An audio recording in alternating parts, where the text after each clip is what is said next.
নমস্কার। আজকে আমরা আলোচনা করব ভ্যাকসিন ককটেল নিয়ে। ভ্যাকসিন ককটেল নিয়ে আমাদের অনেক প্রশ্ন আছে। কারণ আইসিএমআর ইতিমধ্যে একটা রিপোর্ট প্রকাশিত করেছে, একটা বিবৃতি দিয়েছে যে কোভ্যাক্সিন আর কোভিশিল্ডের ভ্যাকসিন ককটেল নাকি খুব এফেক্টিভ। খুব আ আমাদের যে আ ইমিউনোজেনিসিটি মানে যেগুলো বলা হয় যে SARS-CoV-2 এর এগেইনস্ট এ যেই ভাইরাসের এই যে ভ্যাকসিনের ককটেল সেটা খুব এফেক্টিভ। তো যাই হোক এই নিয়ে আমরা আজকে আলোচনা করব। তো তার আগে আ আপনাদেরকে বলি যে যেটা আমাদের মেইনটেইন করা উচিত সেটা কিন্তু আমরা কন্টিনিউ করব। কারণ সেটা কিন্তু আমাদের আগামী দিনে এই যে কোভিড প্যান্ডেমিক সেই প্যান্ডেমিকটাকে আটকাতে ভীষণভাবে সাহায্য করবে। তো আজকের যে আলোচনা ভ্যাকসিন ককটেল। তো এই ভ্যাকসিন ককটেল কনসেপ্টটা হঠাৎ করে এলো কেন? না ভ্যাকসিন ককটেল মানে হচ্ছে যে আমাদের রাইট নাও যে প্রেজেন্ট স্ট্যাটাস সেখানে কি করা হচ্ছে? না বিভিন্ন কোম্পানি তাদের ভ্যাকসিন ক্যান্ডিডেট নিয়ে এসছে। সবকটা ভ্যাকসিন ক্যান্ডিডেট কিন্তু এমার্জেন্সি ইউজ অ্যাপ্রুভাল পেয়েছে। কেউ কমপ্লিট অ্যাপ্রুভাল এরকম কিন্তু এখনো কোথাও কিন্তু পায়নি। তাহলে আমরা এমার্জেন্সি ইউজ অ্যাপ্রুভাল পেয়েছি। যেহেতু এটা একটা কোভিড প্যান্ডেমিক টাইম। তো সেখানে আমাদের ভারতবর্ষেও এখন অনেকগুলো ভ্যাকসিন চলে এসছে। রাইট? তো এখন আমাদের বিভিন্ন দেশে শুধু ভারতে না, বিভিন্ন দেশে কিন্তু এই ভ্যাকসিনেশন ড্রাইভ চলছে এবং এখানে কিছু, কিছু স্টাডি কিন্তু সব দেশেই চলছে। যে এই ভ্যাকসিনের সাথে ওই ভ্যাকসিন, ওই ভ্যাকসিনের সাথে ওই ভ্যাকসিন এগুলো কতটা কাজ করবে কি করবে না। সেই নিয়ে কিন্তু অনেক রকম গবেষণা চলছে। তো সেই নিয়েই আজকে একটু কথা আলোচনা, বিভিন্ন জনের মতবাদ, কিভাবে তারা দেখছে সেই নিয়ে একটু আলোচনা করি। তো আইসিএমআর রিসেন্টলি যেটা বলছে যে তাদের একটা স্টাডি হয়েছে এবং সেই স্টাডিতে দেখেছে কোভিশিল্ড আর কোভ্যাক্সিন এই দুটো যদি মিক্স করা হয় মানে যে এই দুটোকে যদি ককটেল হিসেবে দেখানো হয় যে প্রথম ডোজ নিল কোভিশিল্ড তারপর নিল কোভ্যাক্সিন দ্বিতীয় ডোজ তাহলে এই দুটো কাজ করবে এবং এই দুটো ভালো আমাদের শরীরে SARS-CoV-2 এর এগেইনস্টে ইমিউনিটি গড়ে তুলছে। www.nchealthzone.com এ আপনাদের সকলকে জানাই স্বাগত। এখানে সম্পূর্ণ বিনামূল্যে ডাক্তার দেখাতে পারেন। এছাড়াও অন্যান্য পরিষেবাগুলির সম্বন্ধে জানতে ওয়েবসাইটটি অবশ্যই ভিজিট করুন। তো এটা একটা ছোট্ট একটা স্টাডি যে স্টাডিটা করা হয়েছে যেখানে কিন্তু বিশাল সংখ্যক পিপুল এরকম আছে জয়েন করেছে এরকম নয়। সেখানে 98 পিপলদের মধ্যে কিন্তু এই স্টাডিটা দেখা হয়েছে এবং সেখানে যারা বলছে যে এরা খুব ভালো নাকি ইমিউনিটি গড়ে তুলছে আমাদের শরীরে SARS-CoV-2 এর এগেইনস্টে। তো এখন এটা কিন্তু আমাদের পাবলিকদের ক্ষেত্রে কিন্তু এখনো এরকম কোনো ডিরেকশন বা এরকম কোনো গাইডলাইনস আমাদের মেডিকেল অথরিটি থেকে আসেনি যে আপনারা এটা ইউজ করতে পারেন। এটা সবটাই কিন্তু এখন চলছে। পরীক্ষা-নিরীক্ষা চলছে। এটা কিন্তু এখনো কোনো অ্যাপ্রুভড গাইডেন্স না। তাহলে এটা একটা হচ্ছে ইনফরমেশন। যে ইনফরমেশনটা রিসার্চ বিভিন্ন যে আপডেট হচ্ছে তার একটা ইনফরমেশন। তো সেটা এখনো কিন্তু গাইডেন্স ফর্মে আসেনি। তাই আপনারা কিন্তু প্রথমেই আমি ডিসক্লেমার দিয়ে রাখি যে আপনারা কিন্তু কখনোই এখনো যে এই রিসার্চ চলছে, গবেষণা চলছে, গবেষণা ফল ভালো। ঠিক আছে? সেইজন্যে এটা নিয়েছি, এবার আমি ওটা নেব। এই ডিসিশনটা কিন্তু আপনারা নেবেন না বা সেটা নেওয়াটা কিন্তু এখনো উচিত নয়। যতক্ষণ না কোনো একটা গাইডেন্স আসে, যতক্ষণ না একটা সব দিক বিচার বিবেচনা করে একটা আ মানে রেগুলেটরি একটা অ্যাপ্রুভাল পাওয়া যায়। রাইট? যে হ্যাঁ, এটা অ্যাপ্লিকেবল যখন নেওয়া যেতে পারে, তখনই কিন্তু আপনারা সেটা ভাববেন। তার আগে কিন্তু নয়। তাহলে ১ম এ বলছি এটা কিন্তু এখনো কোনো গাইডেন্স হিসেবে আসেনি। বিভিন্ন দেশে বিভিন্ন ধরনের রিসার্চ চলছে এবং এটা নিয়ে কিন্তু বিভিন্ন জনের বিভিন্ন রকম মতবাদও আছে। আমাদের বিশ্ব স্বাস্থ্য সংস্থার যে আ স আ আ সৌমা স্বামীনাথন যিনি চিফ সায়েন্টিস্ট তিনি কিন্তু এর কিছুদিন আগে মানে কয়েক সপ্তাহ আগে কিন্তু যে মতবাদ দিয়েছিলেন সেখানে কিন্তু তিনি বলেছেন যে এটা কিন্তু একটা ডেঞ্জারাস ট্রেন্ড। রাইট? কেন ডেঞ্জারাস স্ট্রেন বলতে চাইছেন? যে এখনই কোনো এত তাড়াহুড়ো করে ডিসিশন নেওয়াটা এটা কিন্তু ঠিক নয়।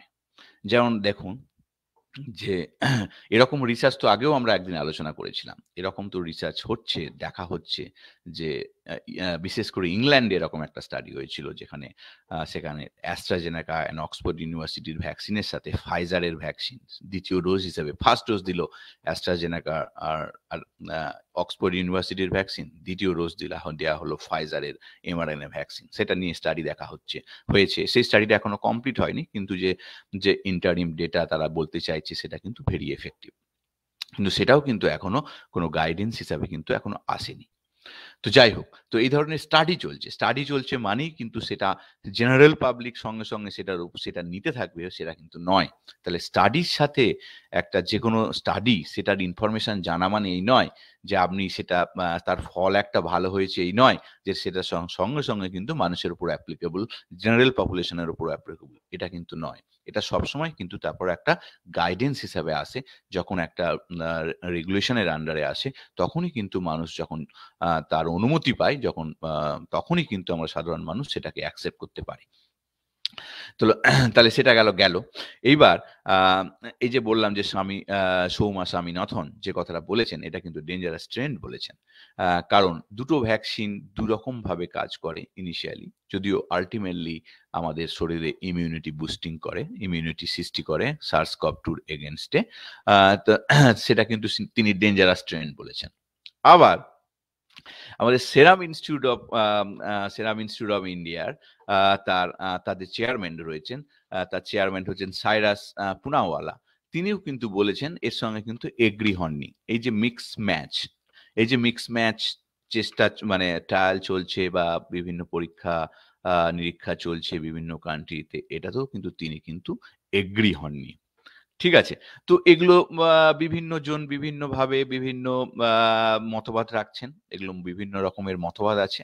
কিন্তু স্টাডি কিন্তু কন্টিনিউ চলছে এবং অনেক রকমের স্টাডি চলছে। যেমন মডার্না, নোভাভ্যাক্স কম্বিনেশন করে মানে 1st ডোজ, 2nd ডোজ দুটো ককটেল মানে ১ম এ একটা ডোজ দেয়া হলো। ককটেল মানে কখনোই দুটো মিক্স করে একসাথে নয়। ককটেল মানে আমাদের এখনো ২ টো ডোজ সিস্টেম আছে। অনলি জনসন অ্যান্ড জনসন এর কিন্তু সিঙ্গেল ডোজ আছে। রাইট? রিসেন্টলি আপনারা নিশ্চয়ই দেখেছেন জনসন ভারতে অ্যাপ্রুভাল পেয়েছে। যেটা নিয়ে আমরা আগামীকাল আমাদের বিজ্ঞ দাদুর প্রোগ্রামে আলোচনা করব। আমরা জনসন অ্যান্ড জনসনের বিভিন্ন ধরনের যে স্টাডি তার যে রিপোর্ট সেটা সেই নিয়ে আমরা আলোচনা করব।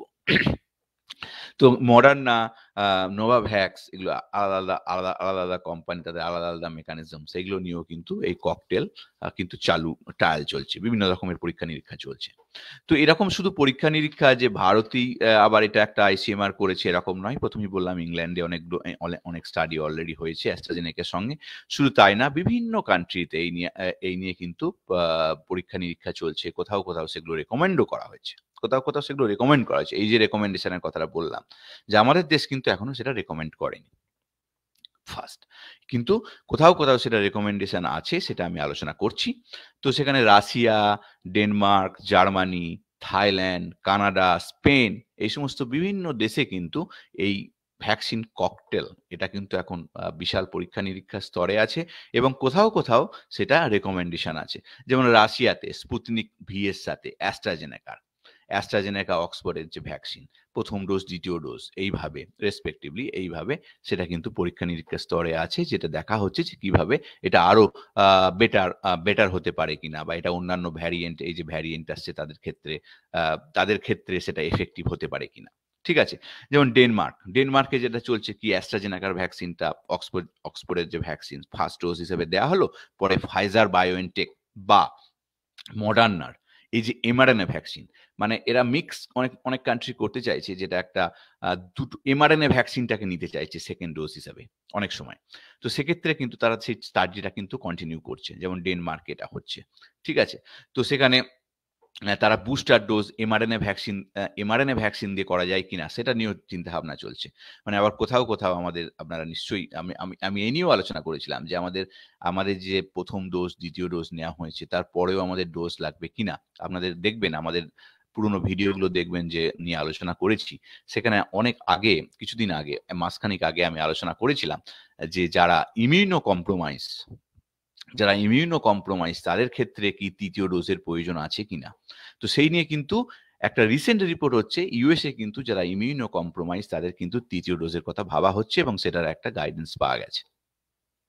ভালো করে বুঝুন, এটা ইউএসএ কিন্তু এরা যারা ইমিউনো কম্প্রোমাইজ, সেই ইমিউনো কম্প্রোমাইজ পেশেন্ট বা বলুন কম্প্রোমাইজ পেশেন্টদের ক্ষেত্রে তৃতীয় ডোজের কথা কিন্তু বলা হচ্ছে, সেটা কিন্তু অন্য সকলের ক্ষেত্রে নয়।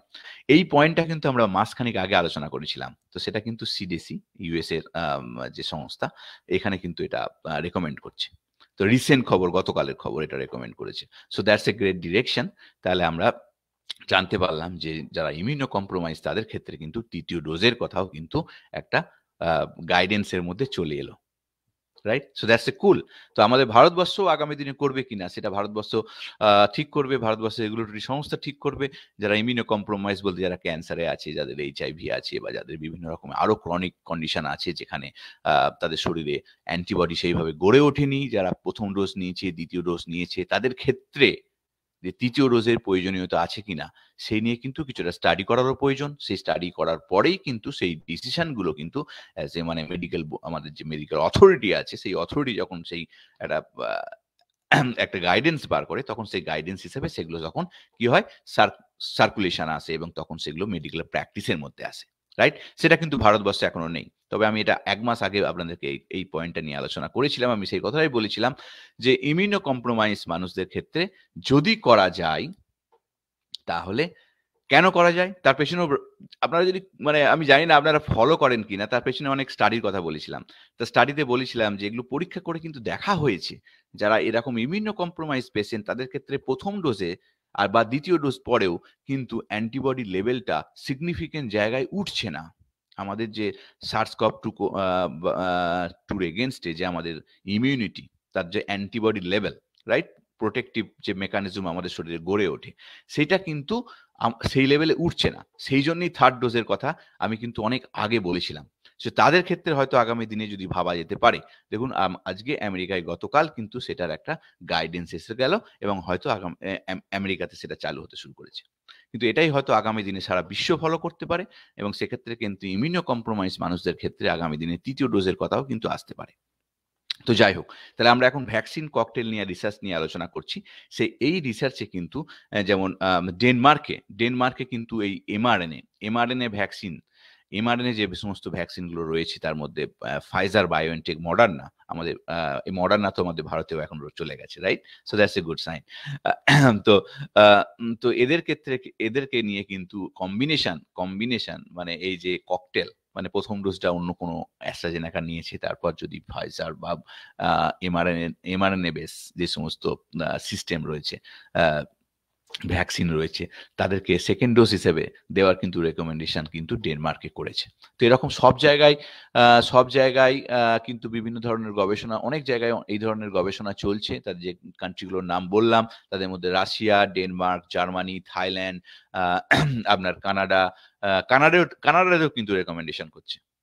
তো স্পেন, এরা কিন্তু আছে। তো এখানে গবেষণা অনেক দূর এগিয়েছে এই নিয়ে। তারা কিন্তু কোনো দেশ রেকমেন্ডেশন করছে। আমাদের ভারতেও গবেষণা সেই রেসপেক্টে চালু হয়েছে। আইসিএমআর যেটা একটা ছোট স্টাডি করছে এবং আরেকটা স্টাডি যেটা সিএমসি ভেলোর অর্গানাইজ করছে। সিএমসি ভেলোর একটা স্টাডি করতে চায় এই ককটেল নিয়ে এবং সেটা কিন্তু রেগুলেটরি অ্যাপ্রুভাল পেয়েছে। মানে তারা সেই স্টাডিটা করতে পারে। সেখানে 300 পেশেন্টকে নিয়ে, মানে 300 সাবজেক্টকে নিয়ে যাদের মধ্যে এই স্টাডিটা করা হবে, সেখানে 300 সাবজেক্টকে নিয়ে তারা কিন্তু এই স্টাডিটা সিএমসি ভেলোর খ্রিস্টান মেডিকেল কলেজ, এই স্টাডিটা কিন্তু আমাদের ভারতের রেগুলেটরি অ্যাপ্রুভাল পেয়েছে এই স্টাডিটা করার জন্য।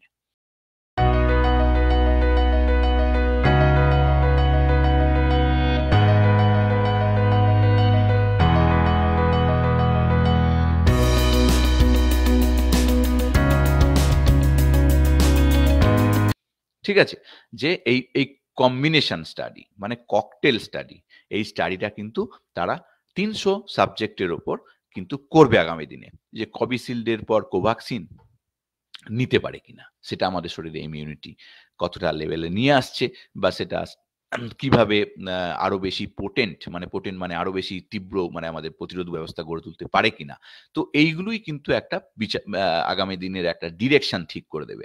যদি দেখা যায় এই স্টাডি থেকে একটা ভালো রেজাল্ট আসছে, ভালো পজিটিভ এফেক্ট আসছে, যে নরমাল একটা ভ্যাকসিন নিয়েছি, তারই প্রথম ডোজ নিয়েছি, দ্বিতীয় ডোজ নিয়েছি, কিন্তু অন্য সিস্টেমে যদি দেখা যাচ্ছে প্রথম ডোজ একটা থেকে নিয়েছি, দ্বিতীয়টা আরেকটা থেকে আরেকটা কোম্পানির নিয়েছি, সেটা দেখা যাচ্ছে আরো ইমিউনিটি লেভেল হাই করছে, তখন আস্তে আস্তে আমাদের এই যে আজকের যে সিস্টেমটা আছে সেই সিস্টেমটা আস্তে আস্তে চেঞ্জ হতে পারে। সেটাও কিন্তু একটা আমাদের মেডিকেল বোর্ড বা মেডিকেল যে অথরিটি, আমাদের যে গভর্নমেন্ট সিস্টেম, সেই সিস্টেম থেকে অ্যাপ্রুভাল হওয়ার পরই কিন্তু সেই জিনিসগুলো সাধারণ মানুষের কাছে মেডিকেল প্র্যাকটিস হিসেবে আসবে, তার আগে না। কোনো স্টাডি কিন্তু সাধারণ মানুষের প্র্যাকটিসের জন্য প্রথমে নয়। এই স্টাডিগুলো থেকে আমরা ডিরেকশন পাই, এই স্টাডিগুলো থেকে একটা কনক্লুশন আসে, সেই কনক্লুশন থেকে আবার একটা নতুন কোনো গাইডেন্স সৃষ্টি হয়। সেইগুলো এই জন্য এই স্টাডিগুলো অনেক সময় দেখা হয়, স্টাডিগুলো অনেক সময় এই যে অ্যাপ্রুভাল পেল, সিএমসি ভেলোর যে অ্যাপ্রুভালটা পেল, রাইট? তো এইগুলো হচ্ছে আমাদের একটা গবেষণা, এবং সেই গবেষণা থেকে একটা ডিরেকশন তৈরি হয়। সেই ডিরেকশনটা সময়ের রেসপেক্টে আজকে যে ভ্যারিয়েন্টগুলো রয়েছে, আজকে ডেল্টা ভ্যারিয়েন্ট প্রকোপ হয়ে উঠেছে, আগামী দিনে আরেক ডেল্টা প্লাস আসবে, বা আরো অন্য কোনো নামকরণ হবে, নতুন নতুন নামকরণ হবে, তার সংক্রমণ আসতেই পারে, কারণ মিউটেশন অনবরত হচ্ছে। তো সেক্ষেত্রে সেইগুলোর রেসপেক্টে এই কম্বিনেশন আরো বেশি পোটেন্ট হচ্ছে কিনা সেইগুলো দেখার দরকার আছে, এবং সেই রিসার্চেরও দরকার আছে। তো সেই রিসার্চগুলোই কিন্তু আগামী দিনে আমাদেরকে কোন জায়গায় দাঁড়িয়ে আছি, বা আমাদের নতুন কোনো ভ্যাকসিন মানে বলতে চাইছি নিউ জেনারেশন ভ্যাকসিন। ধরুন যে ভ্যাকসিনগুলো তৈরি হয়েছে, কোভ্যাক্সিন যে তৈরি হয়েছে, কোভ্যাক্সিন তো একটা এমন একটা সিস্টেম যেখানে একটা স্ট্রেন, মানে অনেক আগেকার, অনেক প্রথম দিকের একটা স্ট্রেন, কোভিড-19 স্ট্রেন, সেটাকে ইনঅ্যাক্টিভেট করে সেটাকে একটা এক্সপ্রেশন সিস্টেমের মধ্যে ঢুকিয়ে সেটা আমাদের মধ্যে প্রয়োগ করা হচ্ছে, রাইট? সেটা অ্যাপ্রুভাল পেয়েছে। তাহলে সেটা কিন্তু অনেক আগেকার। তাহলে নিউ জেনারেশন বলতে যে আজকের যে স্ট্রেন বা যে ভ্যারিয়েন্ট, সেটাকে সেটাকে যদি আমরা ইউজ করে আবার করা হয়, আবার ওই ওই ওই যে ভ্যাকসিনটাকে ডেভেলপমেন্ট করা হয়, এটাকে বলা হয় যে নিউ জেনারেশন, রাইট?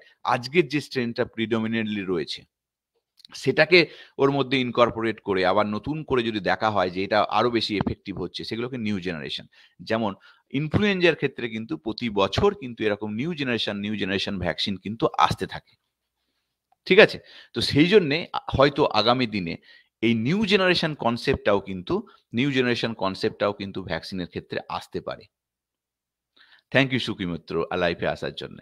তো তো এইগুলো হচ্ছে আমাদের আগামী দিনের এক একটা মানে নতুন নতুন নতুন রাস্তা খুলবে, নতুন স্টাডি হবার ফলে, এবং এইগুলোকে কিন্তু নজরে রাখা উচিত, এবং এই ধরনের স্টাডি সংগঠিত করা, এই ধরনের স্টাডি কিন্তু চলা উচিত। তবেই কিন্তু আমরা আলটিমেটলি একটা বেটার জায়গায় পৌঁছাবো। শুধু এই বেটার জায়গায় পৌঁছাতে গেলে আমাদের কিন্তু এই ভ্যাকসিনেশন ড্রাইভে অংশগ্রহণ করতেই হবে। এবার ঘটনা হচ্ছে যে আমাদের কেন এই ভ্যাকসিন ককটেল এই কনসেপ্টটা আসছে? এর পেছনে সায়েন্স কি? এটা কি গ্রহণযোগ্য? দেখুন, সায়েন্সে কোনো বাধা নেই। আমাদের শরীরে আমাদের শরীরে ফরেন পার্টিকেল কোনো একটা ভাবে এক্সপ্রেশন ঘটাবে, এবং সেই এক্সপ্রেশন ঘটানোর একটা প্রাইমারি ডোজিং সিস্টেম আছে, একটা বুস্টার ডোজিং সিস্টেম আছে। তাদের প্রত্যেকের একটা বিভিন্ন রকম ক্যাপাসিটি আছে, সেগুলোর এক্সপ্রেশন লেভেল আছে, তাদের একটা এক্সপ্রেশন ভেক্টর থাকে সব সিস্টেমই। তো সেইগুলো যদি স্টাডি করে দেখা হয় যে একটা ভ্যাকসিন প্রথম ডোজ যেটা নেওয়া হচ্ছে, তারপরে যদি অন্য একটা ভ্যাকসিনের দ্বিতীয় ডোজ নেওয়া হয়, যেটা এফেক্টিভ হচ্ছে, সায়েন্সের কিন্তু এটার ক্ষেত্রে কোনো বাধা নেই, কারণ সেফটি তো অলরেডি স্টাডি করা হয়েছে। প্রত্যেকটা ভ্যাকসিনেরই মানে মানুষের ক্ষেত্রে তার সেফটি আছে। তবে কিছু কিছু জায়গায় কেন দেখা দরকার? স্টাডি করছো, ওয়েলকাম, কিন্তু কি দেখা দরকার না, কখনো কখনো দেখা যাচ্ছে যে এই দুটো ককটেল, মানে প্রথম একটা ভ্যাকসিন আর একটা ভ্যাকসিন নিলে তাদের যে রেসপন্স, আমাদের অনেক সময় সাইড এফেক্ট হয়, মৃদু হয় বা মডারেট সাইড এফেক্ট হয়, রাইট? আমি একদম সিভিয়ার সাইড এফেক্টটা, যেটা খুবই কম মানুষের ক্ষেত্রে হয়, সেটার কথা বলছি না। সিভিয়ার এর রেসপেক্টে খুবই কম, যেগুলো অনেক ধরনের বিভিন্ন ধরনের প্রবলেম আছে, যেগুলো হচ্ছে সেই লাখে একটা বা 2 লাখে একটা, সেইগুলোর কথা কিন্তু আমি আলোচনার মধ্যে আনছি না। সিভিয়ারিটি কিন্তু সেটা হতেই পারে। লাখে একটা, দুটো একটা, সেটা তো একটা রিস্ক ফ্যাক্টর একদম। আ কত কম পার্সেন্ট সেটা বুঝতেই পারছেন। কিন্তু ইন জেনারেল আমাদের তো মাইল্ড বা একটা মডারেট একটা সাইড এফেক্ট হয়। কারোর জ্বর আসছে, এগুলোকে সাইড এফেক্ট হিসেবে যদি বলা হয়। তো এগুলো কিন্তু ককটেলে অনেক সময় এই সাইড এফেক্টটা একটু বেশি মানুষের ক্ষেত্রে হয়। যে সেম ভার্সান মানে সেম কোম্পানির ভ্যাকসিন ১ম ডোজ, ২য় ডোজ নিলে যে ধরনের সাইড এফেক্ট হয়, যদি আমরা ককটেল বানাই, একটা কোম্পানির একটা নিলাম, আরেকটা কোম্পানির আরেকটা নিলাম, তার সাইড এফেক্টটা অনেক সময় একটু বেশি সংখ্যক মানুষের ক্ষেত্রে হয়। তো সেগুলোকে কিন্তু কনসিডার করার প্রয়োজন আছে। তাই মানে খুব হঠকারিতা করে ডিসিশন নেওয়াটাও ঠিক নয়। সেই জন্যে এই ট্রায়ালগুলো দেখাটা খুব দরকার। সেখানে আরো নতুন করে এই ধরনের ডেটা, এই ডেটাগুলোকে কালেক্ট করাটা খুব দরকার। ডিসিশন মেকিং এর ক্ষেত্রে এই ধরনের ডেটা কিন্তু খুব ইম্পর্টেন্ট। তো যাই হোক, হিয়াতনু ধন্যবাদ আপনি জয়েন করার জন্যে। সুখমিত্র ধন্যবাদ। আপনারা যারা জয়েন করেছেন কমেন্ট না দিলে আমি তাদের নাম দেখতে পারি না। তো আপনারা জয়েন করেছেন, ধন্যবাদ। তো এইভাবে কিন্তু আমাদের রিসার্চ অ্যান্ড ডেভেলপমেন্ট, এইভাবে যে রিসার্চ অ্যান্ড ডেভেলপমেন্ট এগিয়ে চলে, সে তারই কথা কিন্তু আমরা এই নিউক্লিয়ার হেলথ প্ল্যাটফর্মে বিভিন্নভাবে আপনাদের কাছে নিয়ে আসি। তাহলে আজকে যেই ভ্যাকসিন ককটেল এর যে গবেষণা বিভিন্ন দেশে জাস্ট বিভিন্নভাবে চলছে, এই যে সেইগুলো কিন্তু আগামী দিনে আবার একটা নতুন স্ট্র্যাটেজিক প্ল্যান নিয়ে আসবে। যে স্ট্র্যাটেজিক প্ল্যানটা আমাদেরকে আরো বেটার প্লেসে রাখতে পারে। এবার ঘটনা হচ্ছে যে সেটা তখনই সম্ভব যখন বিভিন্নভাবে এর সেফটি, বিভিন্নভাবে এর এফিকেসি, মানে এইগুলোকে প্রপারলি বিশ্লেষণ করে সেটার উপর ডিসিশন নেওয়া হবে। ঠিক আছে? তো এই হচ্ছে আজকের এই যে ভ্যাকসিন ককটেল আর তার রিসার্চ ওভারঅল গ্লোবাল স্টেটে যে ধরনের গবেষণা চলছে তার একটা রিসেন্ট আপডেট। তো এইভাবে আমরা বেসিক্যালি সামনের দিনের যে যে নতুন নতুন গাইডেন্স আসবে সেইগুলো আগে থেকে আমরা কিন্তু প্রেডিক্ট করতে পারি। যেমন আমি অনেক দিন আগে আপনাদের বলেছিলাম, যেটা এই কম্প্রোমাইজ পেশেন্টের ক্ষেত্রে ৩য় ডোজ, সেটা কিন্তু ইউএসএ কিন্তু গতকাল রেকমেন্ডেড হয়েছে। তো আগামী দিনে ভারতবর্ষেও দেখবেন এটা রেকমেন্ডেড হতে পারে।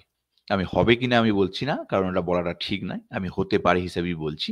কারণ হয়তো দেখবেন আপনারা হচ্ছে ইমিউনো কম্প্রোমাইজ পেশেন্টদের ক্ষেত্রে এরকম গবেষণা আগে হয়েছে যে প্রথম ভ্যাকসিন নেওয়ার ফলে যে পরিমাণ হয়তো খুব কম অ্যান্টিবডি তৈরি হয়েছে, দ্বিতীয় ডোজ দেওয়ার পরেও সেটা এমন একটা অ্যান্টিবডি তৈরি হয়েছে যেটা সাধারণ মানুষের ক্ষেত্রে অনেক কম। তো সেক্ষেত্রে তাদের ক্ষেত্রে তো ৩য় ডোজের প্রয়োজন হতেই পারে, রাইট? যাতে তাদের মধ্যেও অ্যান্টিবডি লেভেলটা একটা থ্রেশহোল্ড লেভেল অবধি নিয়ে যাওয়া যায়, যেখানে এই SARS-CoV-2 এগেনস্টে প্রতিরোধ গড়ে তোলা যায়, এর SARS-CoV-2 সিভিরিটিকে কমিয়ে নেওয়া যায় এই ইমিউনো কম্প্রোমাইজড পেশেন্টদের ক্ষেত্রে। আপনারা নিশ্চয়ই সবসময় জানেন, যখন প্রথম আমাদের কোভিড-19 আসে তখন সবচেয়ে বেশি ইমিউনো কম্প্রোমাইজড পেশেন্টদের মৃত্যু হয়েছিল। ইউএসএ তো বিশেষ করে। বহু মানুষ ইমিউনো কম্প্রোমাইজ স্টেটে থাকে বিভিন্ন রকম, বিশেষ করে বয়স্কদের। সো তাদের মৃত্যু হয়েছিল। তো সেক্ষেত্রে ৩য় ডোজের এই যে কনসেপ্টটা, এই ৩য় ডোজের যে এই যে রিসার্চটা হয়েছে, তবে না আপনার আজকে ৩য় ডোজ কনসেপ্টটা আসছে, রাইট? যে এদের ক্ষেত্রে মেজার করে দেখা হলো, না এদের ক্ষেত্রে তো প্রথম ডোজ নিয়েও সেই পরিমাণ অ্যান্টিবডি মানে প্রিভেন্টিভ অ্যান্টিবডি গড়ে ওঠেনি। ২য় ডোজ নিয়েও প্রিভেন্টিভ অ্যান্টিবডি গড়ে ওঠেনি। তাহলে একটা ট্রায়াল করে দেখা যাক ৩য় ডোজ দিয়ে। সেইটা সংগঠিত হবে, সেই লেভেলটা উঠবে, সেটা দেখা হবে একটা পপুলেশনের মধ্যে, তবেই না সেটা রেকমেন্ডেড হবে বৃহত্তর পপুলেশনের ক্ষেত্রে। তো that's the protocol. Basically medical সায়েন্সের এগুলো হচ্ছে প্রোটোকল, যে প্রোটোকলগুলোকে মেনটেন করতে হয়। আলটিমেটলি সেফটি হচ্ছে একটা বিশাল একটা কনসার্ন বিষয়, যেটাকে খেয়াল রাখতে হয় যে কোনো দেশের যে কোনো মেডিকেল যে অথরিটি আছে তাদের। সো ধন্যবাদ আপনাদের। কোভ্যাক্সিন কি হু অনুমোদন পাবে না? ডাবল ডোজ নেওয়া 10 জন লোক একসাথে মাস্ক না পরে এক ঘরে থাকতে পারে? কোনো মেডিসিন কি আবিষ্কার হবে না, শুধু ভ্যাকসিন দেখি কাজ হবে? খুব ভালো কোশ্চেন করছেন। বলছি কোভ্যাক্সিন নিয়ে হুয়ের যে বিতর্ক, যে তারা যে ডকুমেন্টেশন পেশ করছে, সেটা কিন্তু এখন তারা কনসিডার করছে, তারা সেটাকে দেখছে। তার রিপোর্টটা হয়তো কয়েক সপ্তাহ, ১ সপ্তাহ পরেও আসতে পারে, ২ সপ্তাহ পরেও আসতে পারে। তারা কিন্তু এখন রাইট নাও যে সেই কোভ্যাক্সিনকে লিস্টিং হুয়ের লিস্টিং এ আনার জন্য সেটা কিন্তু তাদের স্টাডিতে আছে মানে তারা কিন্তু এখন সেটাকে ইভালুয়েট করছে। এটা কিন্তু আমি আগে একদিন আমাদের আলোচনায় করেছি। আমি এই জন্যই আপনাদের প্রত্যেককে বলি আমাদের নিউক্লিয়ার হেলথ যে ইউটিউব আছে প্লিজ এটাকে সাইন করে রাখুন। আপনারা গিয়ে দেখবেন আমরা যে তথ্যগুলো আজকে আলোচনা করলাম এটাকে ইউটিউব করে রাখা হবে, কারণ ফেসবুকে তো এটা হারিয়ে যাবে, আবার কিছুদিন পর এটা খুঁজেই পাওয়া যাবে না। কিন্তু এই তথ্যটা যেটা আমি দিলাম সেটা কিন্তু যদি ওখানে রেখে দেওয়া যায় তাহলে ধরুন আপনার এই তথ্যটা শুনি যে ঠিক আছে এত লোক এত কথা বলছে, একবার আমার মানে আমার এই কথাটা শুনি নিউক্লিয়ার হেলথ উনি কি বলেছিলেন। তো তখন দেখবেন যে আপনার নলেজটা আরো বেশি। আপনি শুনেছেন, কিছু নলেজ পেয়েছেন, হয়তো কিছুটা ইনকমপ্লিট পেয়েছেন বা সম্পূর্ণ পেয়েছেন। হয়তো দেখা গেল তখন আমাদের এই ইউটিউবে গিয়ে আমার কথাগুলো শুনলেন, তখন দেখলেন হয়তো আপনার কাছে কিছু ক্লিয়ার ছিল না, আরো ক্লিয়ার হয়ে গেল। এটাই হচ্ছে আমাদের লিটারেসি, নাথিং এলস। লাইক তো সেই জন্য আমাদের ইউটিউব যে যখন পোস্ট করি আমরা লিঙ্ক পোস্ট করি, প্লিজ সাবস্ক্রাইব করে রাখবেন। এটা আপনাদের কাছে আমার অনুরোধ রইল, সাবস্ক্রাইব করে রাখুন। আমরা এইভাবেই কিন্তু একটা মানে একটা কি বলতে পারি একটা রিপোজিটরি করে রাখছি, যে এই ধরনের যে কথাগুলো আমরা আলোচনা করছি সেই আলোচনা একটা রিপোজিটরি করে রাখছি। আর যে ড্রাগের কথা বললে অভিজিৎ চক্রবর্তী, ইসরায়েলে এরকম একটা ড্রাগ ভালো ক্লিনিক্যাল 2-3 আছে, খুব ভালো এফিকেসি দেখাচ্ছে, সেটা নিয়ে একদিন আলোচনা করব। তো এরকম ড্রাগ নিয়ে নতুন ড্রাগ নিয়েও কিন্তু গবেষণা চলছে। এখনো কোনো নিউ ড্রাগ অ্যাপ্রুভাল কিন্তু পায়নি, তার বলে গবেষণা কিন্তু বন্ধ নেই। এই যে ইসরায়েলের ড্রাগের কথা বললাম, এটা নিয়ে তুমি বলে আমার মাথায় এলো, এটা নিয়ে আমি একদিন একটা লাইভ অ্যাওয়ারনেস ক্যাম্পেইন করব, যে সেটা কি এবং সেটা কিভাবে আমাদের আগামী দিনে আসতে পারে। ঠিক আছে, এগুলো প্রত্যেকটা একটা আলাদা সাবজেক্ট। তো সেইগুলো খুব ভালো টপিকটা বলে হঠাৎ মনে পড়ে গেল। আমি নিশ্চয়ই ওটাকে নিয়ে একদিন লাইভ অ্যাওয়ারনেস ক্যাম্পেইন করব। ঠিক আছে, আরেকটা তুমি প্রশ্ন করেছো উম, যে শুধু ভ্যাকসিন দিয়ে কি কাজ হবে। দেখো, প্রথমত কথা হচ্ছে যে এই কোভিড-19 প্যান্ডামিকটাকে আমরা তো অনেকটা এখন কন্ট্রোলে করেছি। দেখুন আমাদের ইউএসএও এখন প্রতিদিন 1 লক্ষ মানুষ সংক্রমিত হচ্ছে, 1 লক্ষ। কিন্তু এখন যে ত্রাহি রবটা কিন্তু আর নেই। মানে এটা কিন্তু কন্ট্রোল স্টেটে আছে অনেকটা, যে মেডিকেল সিস্টেমে হোক বা ফেসিলিটি ইনফ্রাস্ট্রাকচার বাড়িয়ে হোক, এগুলো কিন্তু অনেকটা কন্ট্রোল স্টেটে আছে। এবার 1 লক্ষটা যেদিনকে 5 লক্ষ হয়ে যাবে তখনই এই ত্রাহি রবটা উঠবে, যেমন ভারতের ক্ষেত্রে হয়েছিল। যখন প্রথম 1 লক্ষ হয়েছিল, দেখুন মানুষ মারা যাবেই, কেউ যদি এটাকে নেগলেক্ট করেন সেটা কিছু বলার নেই। মানুষ কিন্তু একটা পার্সেন্টেজে মারা যাবেই, যাচ্ছেনও, এবং সেটা কেউ আটকাতে পারবে না। সেই জন্যই আমাদের সাবধানতা দরকার। সেটা কেউ জানে না কার ক্ষেত্রে কি হবে। www.nchealthzone.com এ আপনাদের সকলকে জানাই স্বাগত। এখানে সম্পূর্ণ বিনামূল্যে ডাক্তার দেখাতে পারেন। এছাড়াও অন্যান্য পরিষেবাগুলির সম্বন্ধে জানতে ওয়েবসাইটটি অবশ্যই ভিজিট করুন। সেই জন্যই আমাদের সাবধানতা দরকার। সেটা খুব মিনিমাম হোক, আপনি দেখছেন প্রতিদিন দেখবেন ভারতের নাম্বারটা বাড়ছে, অন্যান্য দেশের ক্ষেত্রে দেখবেন নাম্বারটা বাড়ছে। তার মানে কি, তারা কোভিড থেকেই তো মারা যাচ্ছেন, সেই জন্য নাম্বারটা বাড়ছে। তাহলে ডেথ একটা আছেই, একটা পার্সেন্টেজের আছে, সেটা 1% হোক, 0.5% হোক, কোথাও 2% হোক, একটা আছে, রিস্ক ফ্যাক্টর আছে। এবার আমাদের আজকে যদি 1 লক্ষ সংক্রমণ হয় প্রতিদিন, যেটাকে আমাদের যা হসপিটালস আছে, যা ফেসিলিটিস আছে, সেইটা হয়তো দেখা যাচ্ছে যে আমরা কন্ট্রোল করতে পারছি, মানে ট্রিটমেন্টটা সাধারণ মানুষের কাছে পৌঁছাতে পারছি, ইজিলি পাচ্ছি, এবং তার জন্য কোনো ত্রাহি রব নেই।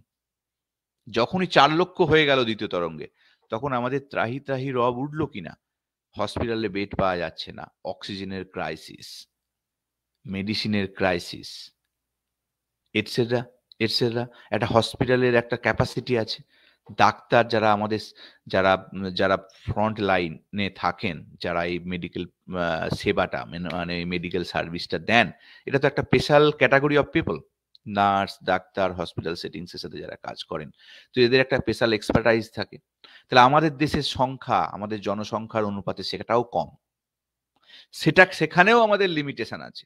তাহলে আমরা যতটা পরিমাণ কেয়ার একজন পেশেন্টকে আগামী দিনে দিতে পারবো, কম সংখ্যক লোক সংক্রমিত হলে ঠিক তার 10 গুণ বা 5 গুণ যদি বেড়ে যায়, ততটা কেয়ার কি আমাদের যে ক্যাপাসিটি আছে, যে সংখ্যার ইনফ্রাস্ট্রাকচার আছে, যে সংখ্যার হিউম্যান রিসোর্স আছে, সেই ততটা কেয়ার কি আমরা দিতে পারবো? পারবো না। তাহলে ততটা কেয়ার, পার্সোনালাইজড কেয়ার যদি আমরা ততটা দিতে না পারি, তখন এই 0.5টা 1%, 1.5% চলে যাবে। মানে ডেথ। যেতে বাধ্য, রাইট? তো এই কনসিকোয়েন্স গুলো কিন্তু আমরা সাধারণ মানুষ কেউ ভাবি না। সাধারণ মানুষ কিন্তু আমরা এই কনসিকোয়েন্সটা ভাবি না। সো তার ফলে কি হয়, আমরা বিপদগ্রস্ত হয়ে পড়ি। মানে আমরা যখন ওই সচেতনতা মেনটেন করি না, আমাদের কি করণীয়, প্রত্যেকের যে একটা রেসপন্সিবিলিটি আছে সেটা আমরা যখন মেনটেন করি না, তার ফলে কি হয়, আমরা 1 লক্ষ পার ডে সংক্রমণটাকে, আমি ইউএস এর ক্ষেত্রে বলছি, আজকে সংখ্যাটা যেহেতু 1 লক্ষ, ভারতবর্ষে তো যেটা আছে 40,000-এর কাছাকাছি আছে, অন এভারেজ আছে এখন, অনেকটা কন্ট্রোলে আছে এবং সেটা রিপোর্টেড। আমি সবসময় বলি এটাকে রিপোর্টেড, কারণ অ্যাসিম্পটোমেটিক যেটাকে আমরা কাউন্টের মধ্যেই রাখি না, তারাও কিন্তু আবার ইনফেকশন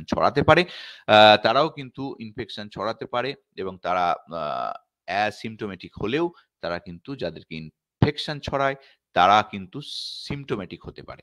তো সেক্ষেত্রে আমাদের রিস্ক ফ্যাক্টরটা কিন্তু অলওয়েজ অনগোয়িং। যদিও আমাদের নাম্বার অফ ইনফেকশন যেটা আমরা লিখে দিচ্ছি ওয়েবসাইটে, লিখে দিচ্ছি আমাদের হেডলাইনে যে 40,000-এর নিচে আছে, তাহলে সেটাও কিন্তু একটা বড় রিস্ক ফ্যাক্টর থেকে যাচ্ছে। তাই শুধু এই নাম্বারটা দেখে যদি আমরা বিচার করি, তাহলে কিন্তু আমরা ভুল করছি। আমরা সেই জন্য এর ভেতরটা খুঁজতে হবে, ভেতরে ঢুকতে হবে।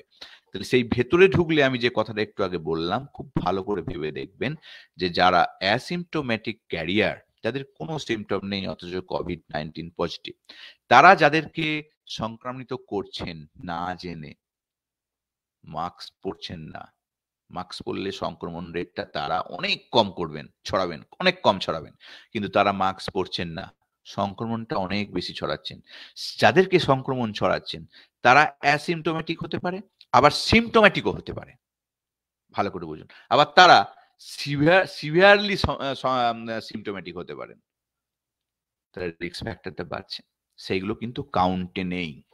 এই জায়গাটাই আমাদের সচেতনতার প্রয়োজন সাধারণ মানুষের, যে কেন আমরা মাস্ক পরব। আমরা মাস্ক পরলে সংক্রমণ রেটটা অল পারপাস, যারা অ্যাসিম্পটোম্যাটিক আছেন, যারা সিমটোম্যাটিক আছেন, সবাই কিন্তু কম ছড়াবো, একদম মিনিমাইজ স্টেটে ছড়াবো। তাহলে আমরা কন্ট্রোলে থাকবো, আমাদের লস কম হবে। এই বার্তাটা আমি আপনাদেরকে দিতে চাই। এই বার্তাটা আপনারাও আপনাদের আশেপাশে সকলকে দিন। তাই সকলে কোভিড প্রোটোকল মেনটেন করুন এবং মাস্কটা পরুন এবং দূরত্ব মিনিমাম যতটা পারবেন মেনটেন করুন। মেনটেন করতে না পারলেও অ্যাটলিস্ট মেডিকেল মাস্কটা পরুন।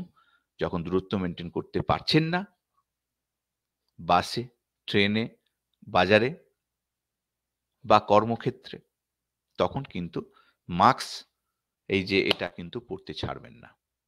আর নিজস্ব সাবধানতার হ্যান্ড স্যানিটাইজার, এগুলো আর বলার কিছু নেই, এগুলো আপনারা সবাই জানেন, শুনে শুনে আপনারা অভ্যস্ত হয়ে গেছেন। কিন্তু আমি আপনাদেরকে এই একই কথা শোনালাম, তার পেছনে কিছুটা তথ্য নিয়ে এসে, যাতে করে আপনারা রিলেট করতে পারেন যে কেন পড়ব। এই জন্যই পড়বেন যে আমাদের সংখ্যাটা কম থাকলেও পড়বেন এখন, যতক্ষণ না সংখ্যাটা আরো নিচে নেমে আসে, 40,000 থেকে 10,000-এ নেমে আসে, রাইট? তাহলে কিন্তু আমরা অনেক বেটার জায়গায় থাকবো। এই কালেকটিভ অ্যাপ্রোচটা যদি জনসাধারণের কাছ থেকে স্বতঃস্ফূর্তভাবে উঠে আসে, তাহলে আমরা এই কোভিড-19কে খুব তাড়াতাড়ি কিন্তু জয় করব, খুব তাড়াতাড়ি জয় করব। আর যদি এটা কালেকটিভ অ্যাপ্রোচটা বিক্ষিপ্ত মানে বিভিন্ন জায়গায় আমার কাছে আমি সচেতন, আর একজনের কাছে রেগলেস, এরকম যদি চলতে থাকে, তাহলে কিন্তু এই ফিয়ারটা নিয়ে আমাদের অনেক দূর, অনেক বেশি দিন বিয়ার করতে হবে। এই যন্ত্রণাটা, এই আজকের এই সাধারণ লাইফ থেকে একটু ডিটাচ হয়ে থাকা, এটা কিন্তু আমাদের একটু লং রান করবে আর কি। তো সেই জন্য ভ্যাকসিনেশনটা আমাদের তো খুবই দরকার। এর সাথে আমাদের নিজস্ব কোভিড প্রোটোকল মেনটেন করা দরকার। আর কোনো ওষুধ, যে কথাটা আমি বহুবার বলেছি, এই কথাটা কিন্তু আপনাদেরকে আমি একমাত্র বলেছিলাম, তারপর তো ক্ষয়ক্ষতি হওয়ার পর এখন সবাই বলেছে, গাইডেন্সে চলে এসছে। প্রথম দিন থেকে আমি আপনাদের বলেছিলাম যারা সুস্থ আছেন তারা কোনো রকম কোভিড ওই অ্যান্টিবায়োটিক খাবেন না, কোনো ওষুধ খাবেন না, কোনো ওই কি যেন জিঙ্ক খাবেন না, কোনো কিছু খাবেন না, ভিটামিন ডি অ্যাডিশনালি খাবেন না, কোনো কিছু খেতে আমি বারণ করেছিলাম, রাইট? যাদের ডিজিজ কন্ডিশন আছে, যাদের ভিটামিন ডি লেভেল কম, তাদের ভিটামিন ডি থেরাপি হয়, তারা ভিটামিন ডি নেন। কিন্তু এই কোভিডকে আটকাবেন বলে জিঙ্ক খাচ্ছেন, অ্যান্টিবায়োটিক খাচ্ছেন আগে থেকে, হ্যাঁ? কি সব আগে ছিল, আইভারমেকটিন, হ্যান-ত্যান, আপনারা তো লুটে-পুটে খেয়েছেন, হ্যাঁ? তো তার ফল কিন্তু আপনারা ভুগেছেন, এবং আগামী দিনে তার ফল যে কি হতে পারে, আমরা কে অ্যান্টিবায়োটিক রেজিস্ট্যান্স হয়ে গেছি, আমরা কিন্তু কেউই জানি না। তো যে বৃহত্তর ক্ষতি তো আমাদের যা হবার তো হয়েই আছে, সেটা আজকে তো রিফ্লেক্ট হবে না। যখন কেউ ক্রাইসিসে হবে, যখন কেউ হসপিটাল সেটিংসে যাবে, অ্যান্টিবায়োটিক কাজ করবে না, তখন সে বুঝতে পারবে যে তার শরীরে অ্যান্টিবায়োটিক রেজিস্ট্যান্স হয়ে উঠেছে। মাসের পর মাস খেয়ে গেছেন। এবং সেটা কেউ বাধা দেয়নি। একমাত্র আমি চেঁচিয়ে গেছি। আমি তো দেখেছি, আমি যে সময় থেকে ওই কথাগুলো বলতাম, তখন আমিই যেন বলতাম, আমাকে লোকে একটু বাঁকা চোখে দেখত। এবং আমাকে অনেকে ইয়ে করেছিল, আপনি আমাদের কাজ আমাদের করতে দিন, ক্লিনিশিয়ানদের কাজ। কিন্তু ঘটনা হচ্ছে যে এরকমও কিন্তু অনেকে বলেছিলেন। তো ঘটনা হচ্ছে, আমি যে কথাটা বলেছিলাম সেটা কিন্তু আজকে তার 6 মাস বলুন, 1 বছর পর গাইডেন্স হিসেবে কতগুলো ড্রাগকে ব্যান করা হয়েছে, আইভারমেকটিন এটসেট্রা। আমি বলেছিলাম বলে বলছি না, আমি এগুলোকে কনসিকোয়েন্সটা ভেবে এটাকে বলেছিলাম। আমি তো কোনো স্টাডি করিনি, তাহলে আমি কি করে বলেছিলাম? আমি বলেছিলাম একটা হেলদি সিচুয়েশনে কোভিড-19টা কি সেটা জেনে, এবং তার যে প্রিভেনশন হয় না সেটা বুঝে, একটা বিজ্ঞানসম্মত ভার্সান ছিল আমার কাছে, একটা মাইন্ডসেট ছিল যে কখনোই এটা হতে পারে না। কোনো অ্যান্টিবায়োটিক আমরা কখনোই একটা ভাইরাল ইনফেকশনকে প্রিভেনশন দিতে পারে না। অ্যান্টিবায়োটিক তখনই অ্যাপ্লিকেবল যখন তার একটা ডিজিজ ইন্ডিকেশন আছে, ব্যাকটেরিয়াল সংক্রমণ হয়েছে, যেটা এমন একটা স্টেটে আছে যেটা যখন আমাদের সেই ব্যাকটেরিয়াকে মারার জন্য অ্যান্টিবায়োটিকের প্রয়োজন হয়, তখনই অ্যান্টিবায়োটিকের প্রয়োগ করা প্রয়োজন। আমাদের কিছু হয়নি, আমরা অ্যান্টিবায়োটিক খেতে শুরু করে দিয়েছি। যে বা যারা দিয়েছেন তারা আমার বলার কোনো ভাষা নেই। সাধারণ মানুষের যে কত ক্ষতি করে দিয়েছেন, সাধারণ মানুষ আজকে তার কোনো টের পাবেন না। সেই জন্যই আপনাদের হেলথ লিটারেসিটা দরকার। কেউ পাবেন না। বড় বড় মহারথীকে তারা প্রচুর টিভি চ্যানেলগুলোতে আমি তো বহু দেখেছি যে এটা খান ওটা খান, হাজার হাজার প্রেসক্রিপশন, এটা ওটা ছড়াছড়ি, সব বড় বড় ক্লিনিক থেকে, বড় বড় ডাক্তার থেকে, ডাক্তারের নামে সব প্যাড বার করে সব প্রেসক্রিপশন, কি দেখিনি আমি। এটা কিন্তু আপনারাও দেখেছেন, তার মানে বুঝুন।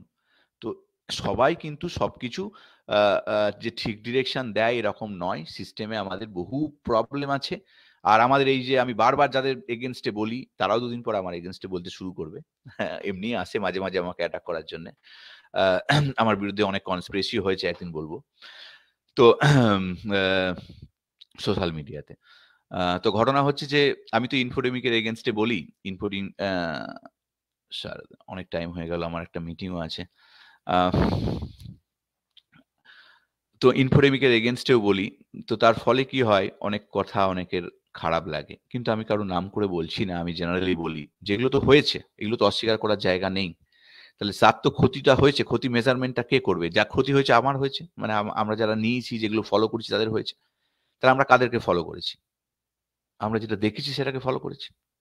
আমরা কি দেখেছি? টিভিতে দেখেছি, সোশ্যাল মিডিয়ায় দেখেছি, বড় বড় বিজ্ঞরা এটা খেতে বলেছে, ওটা খেতে বলেছে, সেগুলো দেখেছি, তবেই না করেছি। নাহলে আপনি করলেন কি করে? আপনি এত তো সেই সময় হসপিটাল প্রত্যেকটা ফার্মাসির মেডিসিন শর্টেজ হয়ে গেল কি করে? এই মেডিসিনগুলো শর্টেজ হয়ে গেল কি করে? আমরা দেখেছি, তাই করেছি। তাহলে ভুল বার্তা আমরা ছড়িয়েছি, না জেনে, না বুঝে, না একটা বিজ্ঞানসম্মতভাবে আলোচনা করে। এগুলো কিন্তু আমাদের মতো বহু বড় বড় বিদ্বান যারা সব বড় বড় বিশাল বড় পজিশনে আছেন, তারা এসব কাজ করেছেন। তাহলে দায়টা সমাজে যেটা ছড়িয়ে গেছে, যে ক্ষতিটা হয়ে গেছে, সেটা কার হয়েছে?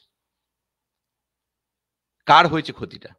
আপনার ক্ষতি হয়েছে, না জেনে করেছেন, রাইট?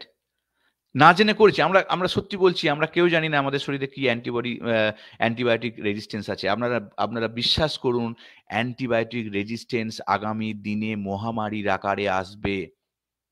যখন আমরা কোনো হসপিটাল সেটিংসে, নার্সিং হোম সেটিংসে আমাদের প্রয়োজন হবে অ্যাডমিশন, বা ওই ধরনের কোনো ব্যাকটেরিয়াল সংক্রমণ ঘটবে, কোনো ধরনের ব্যাকটেরিয়াল সংক্রমণ ঘটবে, আমাদেরকে হসপিটালাইজড হতে হবে, তখন দেখবেন বহু মানুষের মৃত্যু ঘটবে আগামী দিনে। এটা কিন্তু আমি বলছি না, এটা কিন্তু একটা বিশ্ব সার্ভে, মানে ওয়ার্ল্ড হেলথ অর্গানাইজেশনের এখন মুখ্য এজেন্ডাই হলো যে অ্যান্টিবায়োটিক রেজিস্ট্যান্সের এগেনস্টে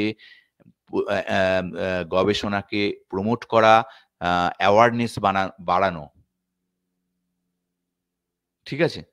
এলো তাদের এজেন্ডাই হলো। কারণ এইটা কিন্তু আপনারা জাস্ট একটা সার্চ দিন। সার্চ দিয়ে এই ধরনের যে সমস্ত যেখানে মেডিকেল তথ্যভিত্তিক মেডিকেল ইনফরমেশন যেমন রাখা হয়, বিশ্ব স্বাস্থ্য সংস্থা একটা বড় সংস্থা। ওদের একটা দেখুন, যে সেখানে দেখুন যে প্রতি বছর অ্যান্টিবায়োটিক রেজিস্ট্যান্সে প্রতি বছর স্টিল নাও কত মানুষের মৃত্যু হচ্ছে। জাস্ট দেখুন। আমাদের বয়সকালে যখন দেখবেন যে হঠাৎ করে আমার পরিবারের কেউ হসপিটালাইজড হলো, বলল নিউমোনিয়া হয়েছে। নিউমোনিয়া হয়েছে এরকম আমাদের ক্ষেত্রে হয়েছে, আমার এক দাদুর হয়েছে। আর ফিরল না।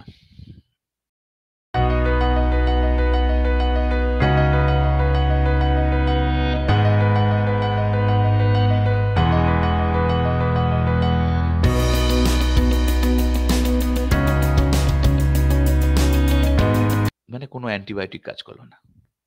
নিউমোনিয়া কি একটা ব্যাকটেরিয়াল সংক্রমণ, আর ফিরল না। তার মানে কি? কোনো অ্যান্টিবায়োটিক কাজ করলো না। নিউমোনিয়াটাকে, ব্যাকটেরিয়াগুলোকে কিল করা গেল না। মানে নিউমোনিয়া হয়েছে মানে কি? নিউমোনিয়া তো একটা ব্যাকটেরিয়াল সংক্রমণ। তাহলে সেই ব্যাকটেরিয়ালটা কিল করা গেল না। নিউমোনিয়াটাকে তো ফিরে আমরা, যারা কিল করতে পারছে তারা ফিরে যাচ্ছে। যারা কিল করতে পারছে না তারা ডেথ। নিউমোনিয়া থেকে বহু মানুষের মৃত্যু হয় লেট স্টেজে, যে কোনো ডিজিজ ইন্ডিকেশনে নিয়ে গেলে, হসপিটালাইজড হলে, ভেন্টিলেশনে থাকলে আলটিমেটলি একটা নিউমোনিয়া স্টেটে চলে আসে এবং তারপরে ব্যাকটেরিয়াল সংক্রমণ ঘটে এবং বহু মানুষের মৃত্যু হয় ওই জায়গায়। তাহলে এরকম নয় যে অ্যান্টিবায়োটিক রেজিস্ট্যান্সটা, আপনি অ্যান্টিবায়োটিক রেজিস্ট্যান্স হয়েছে বলে আপনার মৃত্যু হবে না। এমন একটা ডিজিজ স্টেটে আপনি যখন আমরা যখন যাব সেই ডিজিজ স্টেটে, সেইখান থেকে তখন ওইটা এমন একটা সেকেন্ডারি ইনফেকশন তৈরি হয়ে যাবে যে তখন অ্যান্টিবায়োটিক কাজ করবে না। তখন বোঝা যাবে যে আমাদের শরীরে অ্যান্টিবায়োটিক রেজিস্ট্যান্স কিভাবে বেড়েছিল। তো সেই জন্য আমাদের সাবধানতাটা আজ থেকে দরকার, শিশুর থেকে দরকার, আপনার দরকার, মধ্যবয়স্কদের দরকার, বৃদ্ধ বয়স্কদের দরকার। আমি কোথা থেকে কোথায় চলে এসেছি কিছু মনে করবেন না। এটা আবার অন্য প্লটে চলে এসেছি। আমি এবার শেষ করতে চাই। অন্য একদিন কথা বলবো। এটা নিয়ে বারবার কথা বলা উচিত, অ্যান্টিবায়োটিক রেজিস্ট্যান্স নিয়ে। তো যারা বাচ্চা ছেলেদের ক্ষেত্রেও অ্যান্টিবায়োটিক প্রয়োগ, এটা কিন্তু ডাক্তারদেরও প্রচন্ড কেয়ারফুল হয়ে যখন প্রয়োজনীয় তখনই দেওয়া উচিত। যারা যাওয়ার সঙ্গে সঙ্গে কোনো রকম পরীক্ষা নিরীক্ষা না করে অ্যান্টিবায়োটিক লিখে দেন, দেখেনই না কোনোভাবে, কোন স্টেটে আছে দেখেন না, পরীক্ষা নিরীক্ষাই করেন না, দেখে অ্যান্টিবায়োটিক দিয়ে দেন, তাদের থেকে একটু সাবধানে থাকবেন। সিরিয়াসলি বলছি। পরীক্ষা নিরীক্ষা করে যখনই ফাইনাল একটা ইন্ডিকেশন যখন বুঝে দেবেন, মানে আপনি যে গেলেন আর আপনাকে যদি প্রেসক্রিপশন হয়ে যায়, তাহলে পরীক্ষা নিরীক্ষাই কিন্তু হলো না। হ্যাঁ, এইগুলো থেকে একটু সাবধানে থাকবেন। কারণ যদি পরীক্ষা নিরীক্ষা করে দেওয়ার জায়গায় থাকে দিচ্ছেন, দ্যাট ইজ ডিফারেন্ট। আপনি গেলেন আর আপনাকে দেখে দিয়ে দিল পরীক্ষা নিরীক্ষা না করে, অনেকটা অ্যাজাম্পশনের উপর, যেটা প্রয়োজন হবে কি হবে না সেটা বিচার করার টাইমটাই যদি আপনি না দেখেন, একটু সাবধানে থাকবেন, ডবল ওপিনিয়ন নেবেন। কারণ ইটস রিয়েলি বলছি, আগামী দিনে অ্যান্টিবায়োটিক রেজিস্ট্যান্স একটা গ্লোবাল সমস্যা হিসাবে আসছে এবং এর নিয়ে প্রচুর গবেষণা চলছে। আমাদের অনেক ড্রাগ অ্যান্টিবায়োটিক রেজিস্ট্যান্স হয়ে পড়ছে, অনেক ড্রাগ। তো সেই নিয়ে এগুলো বিশাল অধ্যায়, প্রচুর আলোচনার প্রয়োজন। ঠিক আছে? তো সেই নিয়ে পরে আলোচনা করব। তো যাই হোক, আজকের আলোচনা তাহলে আমি এখানেই শেষ করছি। আপনাদের অনেক আর যদি কোনো প্রশ্ন থাকে, 1 সেকেন্ড আমি 2-1টা প্রশ্ন করছি। আমাকে ভ্যাকসিনের দ্বিতীয় ডোজ নেবার কতদিন পর্যন্ত হার্ড ইমিউনিটি থাকবে? বুস্টার ডোজ নেওয়া কি রিসেন্ট রিপোর্ট আছে?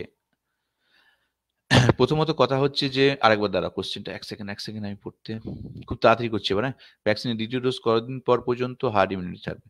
শুনুন, এখন পর্যন্ত যেটা বলা হচ্ছে যে এই যে ডোজিংটা স্টাডিটা up to up to up to up to 8 month, up to 8 month অবধি একটা স্টাডি হয়েছে। আবার কখনো কখনো বিভিন্ন রকম স্টাডি আপ টু 1 ইয়ার অবধি বলছে যে এটা এফেক্টিভ হবে। এবং এটাও বলছে যে এটা আমাদের মেমোরিতে এমনভাবে থাকবে, মেমোরি টি সেলে আমাদের ইমিউনিটি কনসেপ্ট আছে, একটা মেমোরি টি সেল থাকে, মেমোরি বি সেল থাকে, যেখানে আমাদের এই ফাইটিং এই যে করছে, অ্যান্টিবডি তৈরি করছে, এই যে মেকানিজমটা এটা লোড থাকে। ঠিক আছে? তো আবার যখন পরে দেখে তখন সেটা ফিরে আসে। তো গবেষণায় এরকম বলছে, বড় বড় জার্নালে এরকম বলেছে। এই নিয়ে আমি অনেক আগে কথা বলেছি যে মেমোরি বি সেল, এই মেমোরি বি সেলেও কিন্তু আমাদের আগামী এটা যারা নিয়েছেন তাদের হয়তো লাইফ টাইমও থাকতে পারে, কিন্তু উই আর নট শিওর নাও যতক্ষণ না রিয়েল লাইফ এভিডেন্সেস আসছে। এটা একটা গবেষণা বলছে, প্রেডিক্ট করছে। তো আপ টু 1 ইয়ার অবধি থাকতেই পারে, 8 মাস অবধি রিপোর্ট আছে, কোনো কোনো জার্নালে বলছে যে আপ টু 1 ইয়ার। তো এটুকুনি আমরা বলতে পারি, আগামী দিনে হয়তো আমাদের বুস্টার ডোজ নেওয়ার প্রয়োজন হতে পারে। তবে আমি যেটা বলছি যে ইমিউনো কম্প্রোমাইজ মানুষদের ক্ষেত্রেই হয়তো প্রথমে কনসিডার করতে পারে, নট সাধারণ মানুষ তো এখন সবাই পাননি। তাই সাধারণ মানুষের কথা এখন নিশ্চয়ই ধর্তব্যের মধ্যে আসবেই না। যারা একটা ডোজ প্রথম ডোজ দ্বিতীয় ডোজ নিয়েছেন তাদের ক্ষেত্রে এই মুহূর্তে আসতে পারেই না। এলে যদি বুস্টার ডোজের আগমন তৃতীয় ডোজের কনসেপ্ট আসে, সেটা ইমিউনো কম্প্রোমাইজ মানুষদের ক্ষেত্রে আসতে পারে। এবং সেটাও কিন্তু অবশ্যই কোনো গাইডেন্স নিয়ে আসবে রেগুলেটরি সংস্থা, মানে আমাদের যারা মেডিকেল বোর্ড আছে, গভর্নমেন্ট আছে, তারাই তখন সেই গাইডেন্সটা নিয়ে আসবে, তার আগে নয়। আচ্ছা, আর কিছু কোশ্চেন? এক সেকেন্ড। দেখুন, ভ্যাকসিন নিলেই যে আপনি সেফ থাকবেন এরকম কোনো ব্যাপার নয়। ভ্যাকসিন নিলে আমরা অন্যদের থেকে at least 85%, কেউ 95% বা কেউ 70% আমরা লেস সংক্রমণিত হব, কম সংক্রমণিত হব, অথবা এর সিভিয়ারিটি অনেক কম হবে। অন্যান্য যারা ভ্যাকসিন নেননি তারা যদি সিভিয়ারলি স্টেজে থাকেন, তাদের থেকে আমরা অনেক বেটার জায়গায় থাকবো, আমাদের শরীর অনেক বেটার জায়গায় থাকবে ফাইট করার জন্যে। এটুকুনি কিন্তু ভ্যাকসিনের একটা উপকারিতা। সেই জন্য ভ্যাকসিন নিলেও কিন্তু অনেক মানুষ ব্রেক থ্রু ইনফেকশন হচ্ছে, কন্টিনিউ হচ্ছে, এটা হতেই থাকবে।